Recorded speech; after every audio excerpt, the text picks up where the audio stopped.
England जे all rounder Keaton Jennings Pakistan जे दौरे सबब इंग्लैंड जी यूनिवर्सिटी ऑफ मैनचेस्टर में थींदड़ ग्रेजुएशन तकरीब छॾे ॾिनी।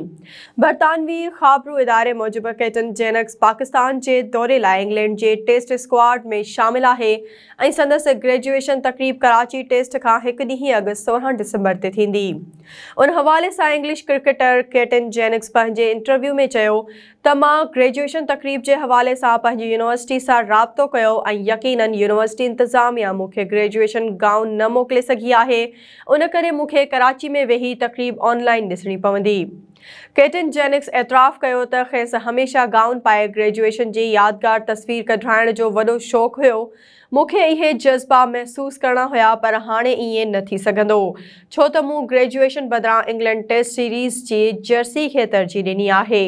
वाज़े रहे त पाकिस्तान ऐं इंग्लैंड विच में टेस्ट सीरीज़ 1 डिसंबर खां रावलपिंडी क्रिकेट स्टेडियम में शुरू थींदी। ॿी टेस्ट 9 डिसंबर ते मुल्तान, जॾहिं त टीं ऐं आख़िरी टेस्ट 17 डिसंबर खां कराची में खेॾी वेंदी।